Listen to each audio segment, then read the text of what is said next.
Magandang gabi Pilipinas, ito ulit si Mike Padua at nakita ulit tayo after 6 hours dahil po medyo lumakas po yung surface trough, naging isa na po siyang low pressure area, kaya nandito ulit tayo para ibigay sa inyo yung pinaka-latest. Ito po ang quick update lamang po ito, pero para malaman ninyo kung nasaan yung kabubuo lamang na low pressure area. So ito na po si 97W na yung Webes ng gabi, Agosto 4. This is the Tagalog version. Ito po ang ating Tagalog version, brought to you by Typhoon 2000. So, ito na po yung graph shot na ginawa natin a few hours ago. So, this is now 97W. Ito na po yung surface trough. Kasalukuyan na nasa may Lagonoy Gulf. Ito kaninang alas 8. At sa mga oras na ito, baka tumatawid na po ito ng Caramuan Peninsula sa may Lagonoy, Caramuan area. At nasa mababa naman po ang chance na ito maging ganap na bagyo sa loob ng 24 oras. Actually, nadidisrupt po siya sa terrain ng Luzon. So, inaasahan pong baka dito na po yan sa West Philippine Sea na magiging aktibo na low pressure area. So, napakihina po niya. Actually, dito na yun sa Bicol, na dito sa Naga, Camarines Sur, ay wala po tayo na experience na malakas na ulan. Mga drizzles to light rains lamang. But in-expect po natin may mga padaan-daan po mga malalakas na ulan. By tomorrow, Friday, until Saturday. So mag-advance muna ang mga ulan. Baka hindi na umabot ng Sunday dito sa Kabikulan. Baka bukas hanggang Sabado na lamang. But still may mga ulan pa rin sa Linggo ng hapon at Lunes ng hapon. Dahil po ito po ay pangkaraniwan sa ating tropical weather sa ating bansa. So, yung kanyang trough extension ay titawag rin nating monsoon trough, nakakabit po sa isang bagyo dito sa may southern China. Ito po si 8W ay naglandfall na po kaninang early afternoon north of Hong Kong, very near Hong Kong. At nagsisimula na po siyang matunaw sa mga bulubundukin po ng southern China. So, ini-enhance niya bahagya ang habagat pero dito lamang po siya sa hilagang bahagi po ng dagat China. Ang ibang bahagi po ng ating bansa ay magiging maulap ng papawirin na may mga pagkulog at pagkidlat lalo sa hapon ng gabi, especially dito sa may Mindanao. Visayas at Luzon ay apektado po nitong trough nitong si LPA 97W at napakahina po siya, okay? Nasa 20 or 25 kph yung kanyang hangin. Halos wala po tayong ma-feel yan. Ang magiging problema lang natin dito sa LPA na ito ay yung ulan. Okay? Dahil panahon na yun ng habagat, nandiyan pa rin yung pag-ibayo niyan, lalo na pagdating po sa West Philippine Sea. Now, ito po yung ating fast animation. So, nakikita po natin na yun, yung kaulapan dito po sa Kabikulan ay medyo lumilinaw. Okay, wala tayong masyadong na-experience malakas na ulan.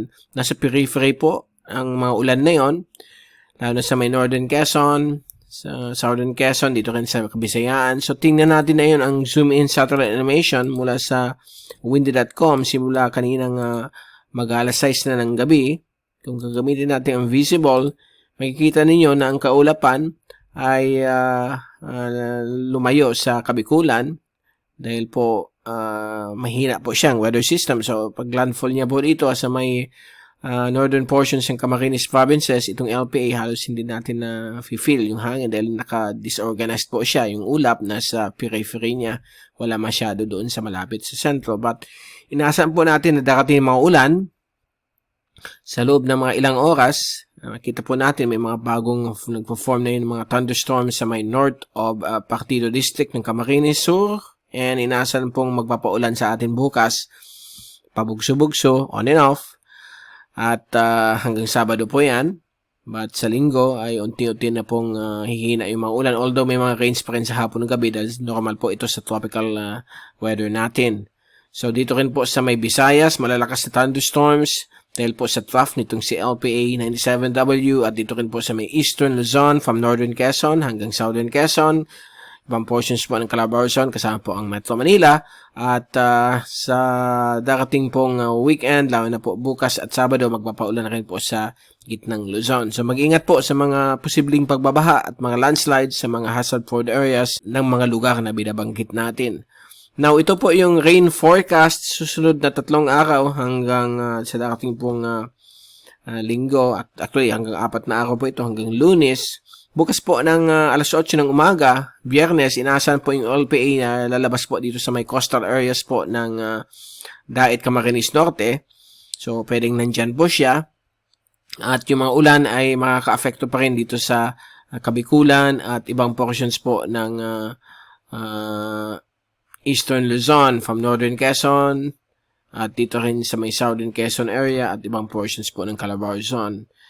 Bukas po ng hapon, inaasahan pong babalik ulit yung mga localized thunderstorms sa ibang bahagi po ng ating bansa at magiging mas malakas po dito sa may Central at Southern Luzon dahil sa pagdaan ng LPA na posible by Friday ay babagal po siya habang tumatawid po ng Purillo Island. Pagdating po ng Biyernes ng gabi, ito po ay inaasahan tatawid na po ng Central Luzon. Patuloy pa rin magpapaulan dito sa katimugan at gitnang Luzon. At pagdating po ng Sabado ng umaga, ito po inaasahan pong magdi-dissipate habang nag-cross ng Central Luzon but magbibigay pa rin mga paulan sa gitna at katimugang Luzon kasama po Metro Manila at Bicol Region while mahinang habagat dito po sa may area po ng Visayas at Mimaropa.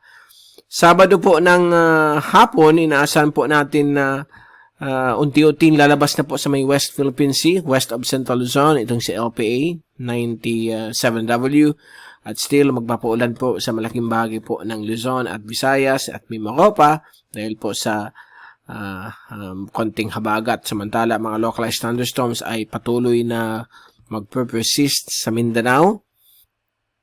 Pagdating naman po ng linggo ng umaga, yan po, nakikita po natin ang mga ulap dala ng konting habagat. Yan po, mga ka-afekto po sa area po ng Bicol Region, lalo na sa may Masbate, Ticao, Bundok Peninsula, Romblon, Western Visayas, Mimaropa.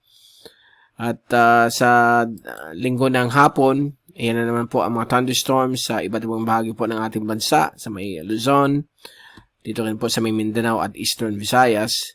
At ito po yung flow ng habagat na yon dahil po nag-reform po yung LPA sa may West Philippine Sea. Lunes po ng umaga, yan po, magiging malaking LPA po siya. A typical monsoon depression na yung hangin ay nasa periphery po niya, pinaka-outermost part ng circulation niya. May kasamang habagat po yan, so makaka-affect po sa kanluran bahagi po ng Central Luzon, kasama po ang Mimaropa. At Lunes ng hapon, yan po, medyo may inaasahan pong malakas na ulan sa area po ng Zambales, Tacalac, Pampanga, Bataan at Pangasinan dahil po sa habagat na ipapaibayo po nitong low pressure system na nasa West Philippine Sea na halos hindi kumikilos. So, tingnan natin kung magbabago po itong forecast but ngayong weekend, inaasahan po natin mga ulan dito sa gitna at katimugang Luzon. Bukas po, Sabado, magbabalik tayo para ibigay sa inyo ang latest update dito sa 97W. Okay, so mag-ingat po tayong lahat at please take all necessary precautions. Babalik ulit tayo bukas. Ito ulit si Mike Padua, magpapaalam. Be #weatherwiser. At magandang gabi ulit sa inyong lahat.